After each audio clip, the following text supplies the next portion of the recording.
What's up, everybody? Welcome to another edition of Talking Elite Fitness. I'm Sean Woodland, joined as always by Lauren Khalil. Lauren, how are you? I'm doing fantastic. How are you, Sean? I'm doing well, thank you. And featuring Tommy Marquez. Tommy, how was the trip back from Indianapolis? Uneventful, which for me Good. is great. And that's what we like to hear. You made it in one piece, no delays, nothing. Awesome. Well, you did a great Uh, job on the broadcast. It was nice hearing your Yeah. voice, my friend. Well Thanks. done. It was very fun. The whole crew we had there on the broadcast was great. It was like Jeremy's just a Oh, he's such pro and a hilarious and yeah, it was great like getting to work with him, having Gabby on, like kind of teaching her Mhm. like the ins and outs of that kind of stuff, and then like it's always great having Lauren Smith and running around, and the international flair that we had from everyone was really cool. And I honestly like it was I just mentioned it to Lauren when you stepped away for a second before we started recording. It was one of the more stress stress and drama free Good. and fun weekends that I've had at That's an great. event in a long time. That is Great. great. So We're going to talk a lot more about that. And we're also going to talk about semifinals continuing and semifinals continuing to be finished, I guess, as far as the online competition is concerned. It's still done ish. It's more done ish than it was last week when it was kind of done ish. Now it's a little more done ish. Um, but The before we final, get final. Yes, exactly. Before we get into any of that, we want to thank our sponsor for today, and that is Thirdsy and their rest and recovery collagen. You can head to thirdsy.com/TEF and you can save 20% on, I think, one of the best supplements out there when it comes to not only sleep, but also recovery. It has GABA, L-theanine, magnesium in there. Doesn't have any melatonin in it, so it's not habit forming.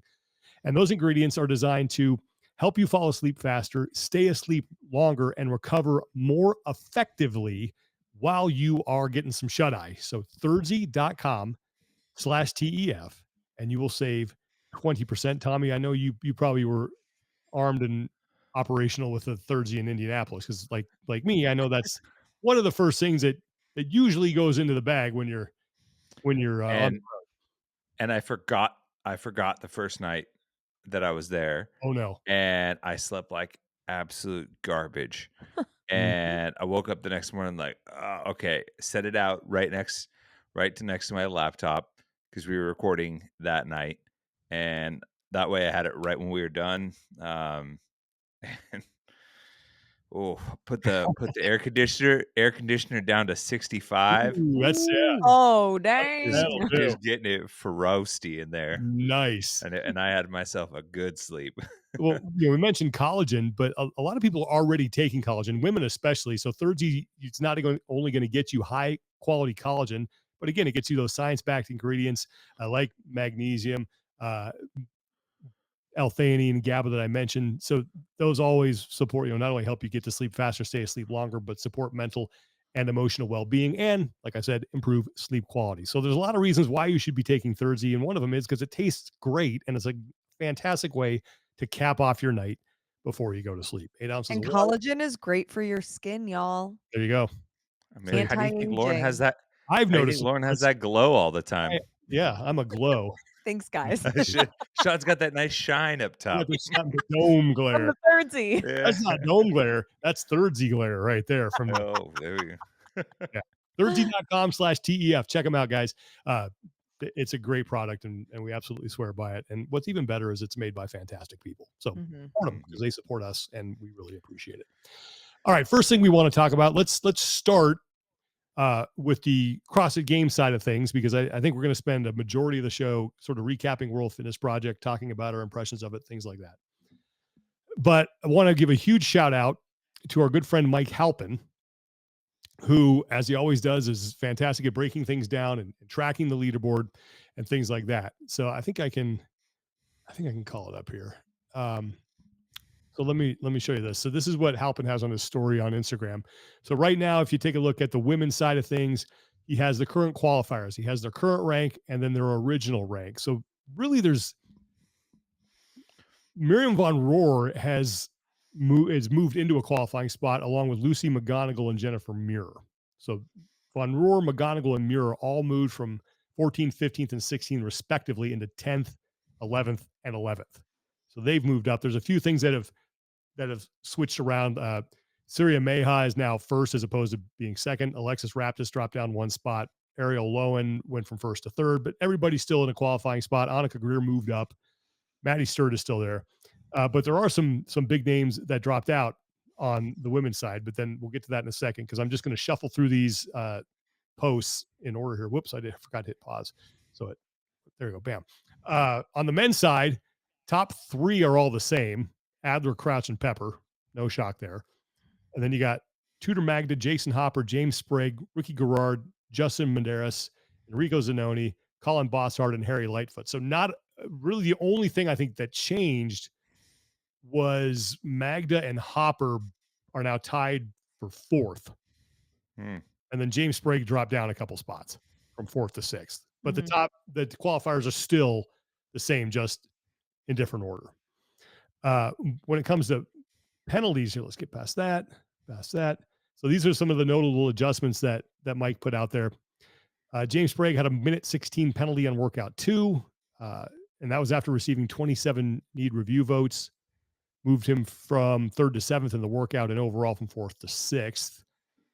Caroline Stanley had a 27 rep penalty on workout 1. She had 8 need review votes on her video. Moved her from 10th to 60th in the workout and from 6th to 13th. So out of a qualifying spot. So that's big. Olivia Kerstetter got an adjustment. Moved her from 30th to 118th and 4th to 15th. So 30th to 118th in the workout that was workout 1. She went out. She's out of a qualifying spot as well now. The big one is Brooke Wells, who had a 63 rep penalty on workout 1 and a 56 rep penalty on workout 4. Brooke received 68 need review votes on workout 1 and 217 need review votes on workout 4. And the adjustment moved Brooke in workout 1 from 15th to 247th, and on workout 4 from 18th to 279th. And she went from a qualifying spot outside of the top 100, so from 7th to 102nd. Kyra Milligan also went from 13th to 29th overall. Ariel Lowen, mentioned her. But look, there were a lot of scoring adjustments here, and we may not even be done yet because the leaderboard, and Lauren, I need you to talk a little bit more about this because we were discussing this coming on. The leaderboard is supposed to be finalized this coming Monday. Final. The But we final. have an in-person semifinal going on this weekend. You are going to be on the broadcast in the Fitness Experience. So how do the two of those affect each other? Yeah. So the problem with this comes the communication, and it kind of brings us back to when there was sanctionals and there were multiple events going on at once. It was confusing how to track who was qualifying from where and who was ultimately going to the games. Well, with this situation, based on the ruling on how athletes qualify, it's whichever score is finalized first. So obviously, if you're at an in-person event, pretty much right away, like, where am I finishing on the leaderboard? Well, with an online semifinal, the deadline isn't until the Monday after the fittest experience. So technically, an athlete who maybe they're on the bubble for the online semifinal for CrossFit. Maybe they go in person. They could podium and essentially like get their ticket through the fittest experience. But if CrossFit decides that they want to finalize the leaderboard before that, then technically they would have got their ticket through the online semifinal versus the in-person competition. So it's, if we don't know exactly when, so if Monday is the deadline, but they decide to finalize it sooner, that's where the waters start to get muddy and it gets confusing of knowing who's actually qualifying and will that impact the leaderboard and the tickets at the fittest experience. And the way that we present the broadcast, myself, Angelo DeChico, and Chase Ingram, it, who knows what it's going to look like when if we don't know.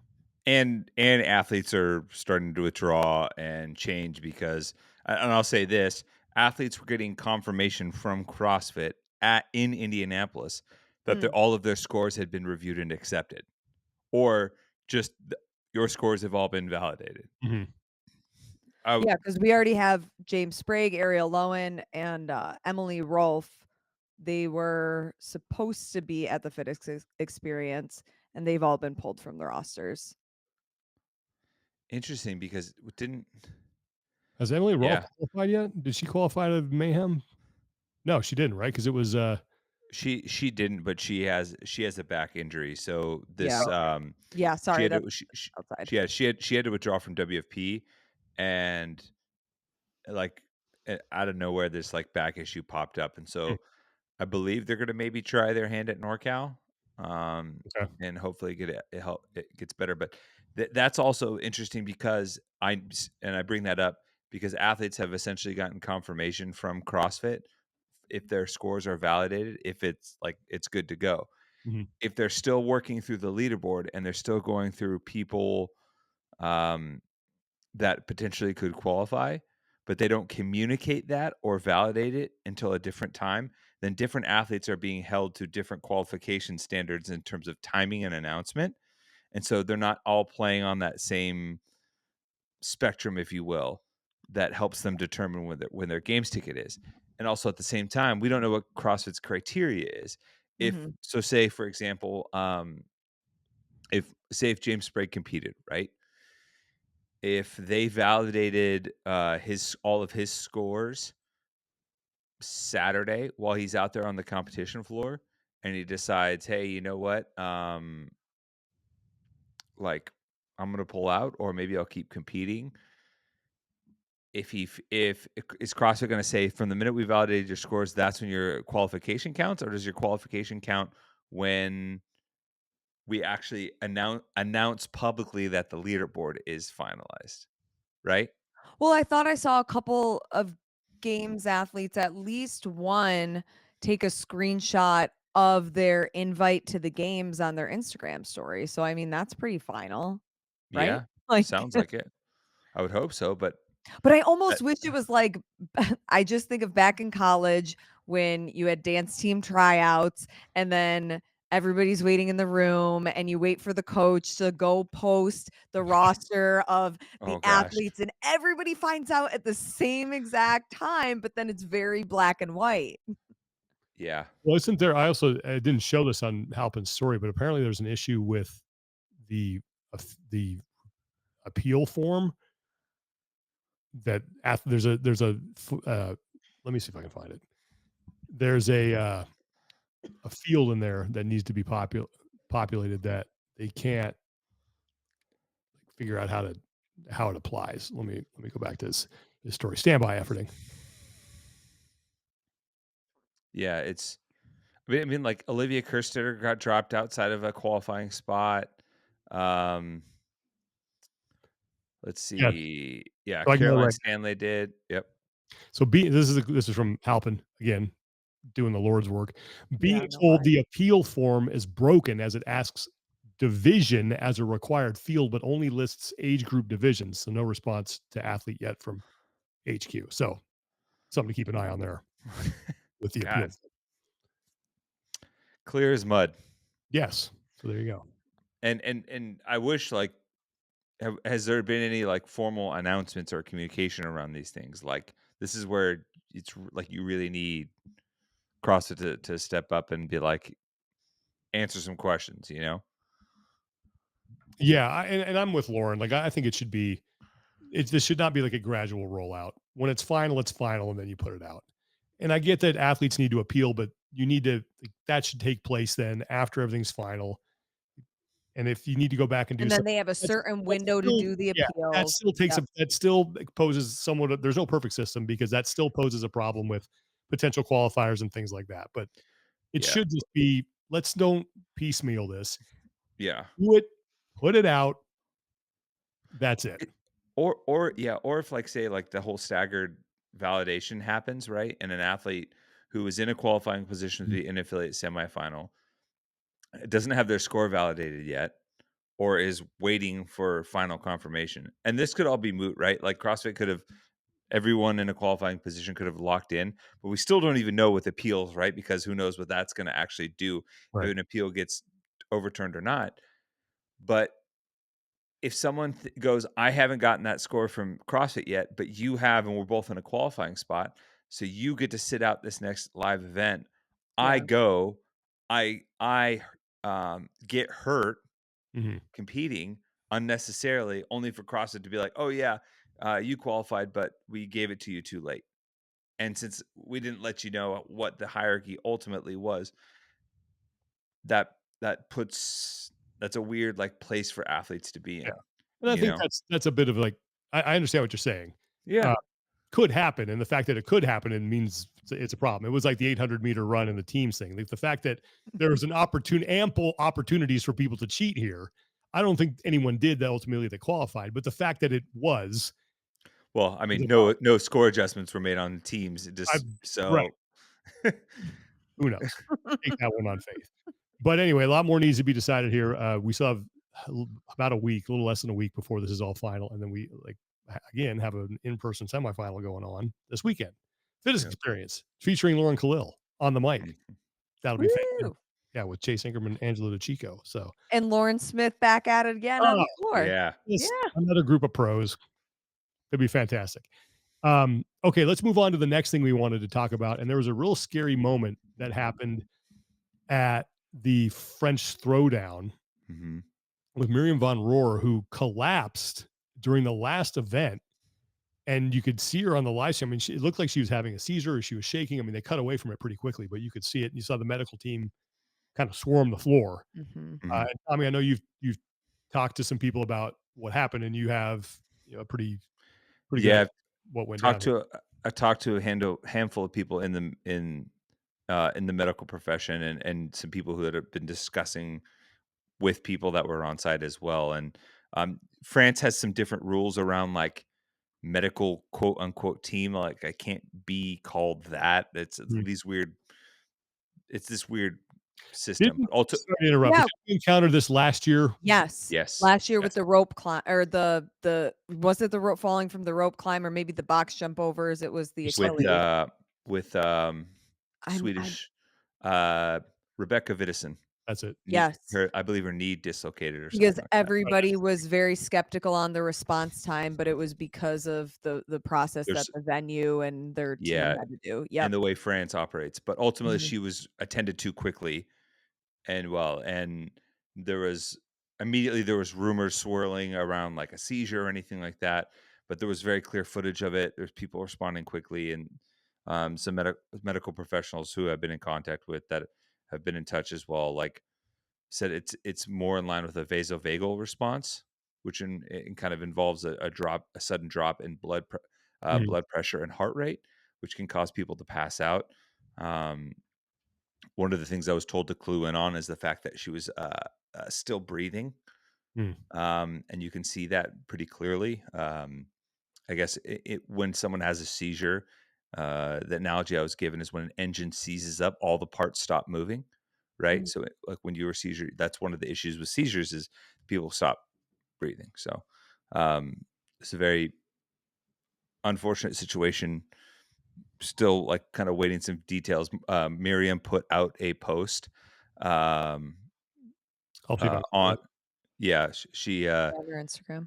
yeah, she put a post on her Instagram, and there's still some speculation around maybe some central nervous system being overloaded, and and also some potential lingering stuff from a head injury that she had a couple years ago.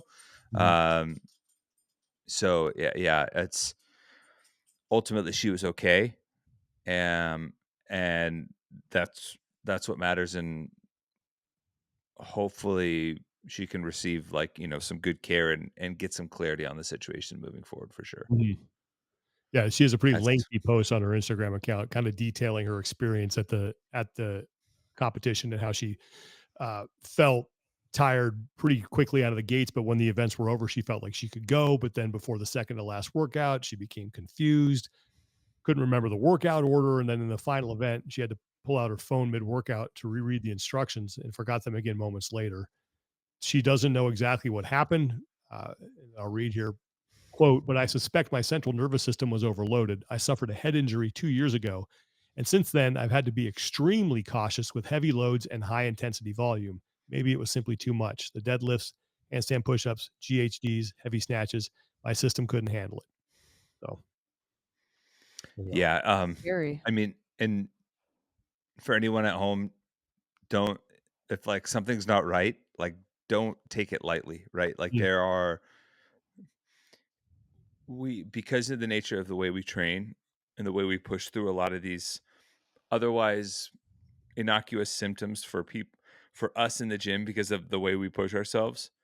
There sometimes the body will tell you, you know, or give you some warning signs. And talking to some athletes, yeah, you know, on the floor at WFP, they were just like, yeah, we get in this mindset that we're just like push, push, push, push, that it's very easy to ignore some of those warning signs. And um being like being confused and all of these things that are outside of the norm, don't hesitate to reach out to a medical professional if you don't. I a personal experience with one of my closest friends on this planet having a situation like that, and it um, led to a really bad medical yeah. issue. It uncovered something that was much bigger, but that those feelings and that response was the canary in the coal mine for something that, if gone unchecked, could have been way worse. So, Mm. um, Did you talk to yeah. Hicks at all about this? Did he have any? I What did, is? and he was one of the people we watched. Like he was one of the people like cluing in on some of the Mhm, talking about some of the signs once the response was happening, like the breathing. And mhm.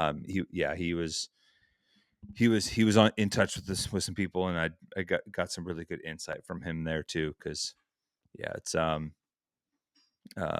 a side note, he's doing some really cool work around especially going forward at events about running CPR certification classes for judges on site Oh, Oh, cool. because awesome. because they're right there and they can Mhm. be Yeah. the first people on. Yeah, so that was something that they did a CPR certification for judges, equipment teams, volunteers, and anyone who wanted to at WFP. And yeah, it was pretty cool. I think that's something that should be industry standard. Yeah, so 2 things. First, shout out to the first response or medical team, whatever you wanna call them in France for getting there, Yeah. making sure Miriam's good okay, and we talked about it last week, like, take safety seriously if you're an event. Looks like they did. Glad that response was quick. And then you mentioned things Hicks is doing around CPR. I know he's working with a buddy of mine, a guy I grew up with, since elementary school. He was a couple years behind me. He was a brother of a guy who was in my class. His name is Joey Ellis, and he's out there advocating for AEDs. He was at Wadapalooza SoCal, gave a talk there, and I Hmm. know they're working on making sure that gyms have those in their facility and how to use them. Trying to get, I'll probably get Joey on the show at some point just to talk about it because his story is incredible. Um, but anyway, yeah, Hicks is another guy who's advocating that with Joey, and they're doing some good work in that area too, just trying to make everybody safe. So Mm. shout out to him too.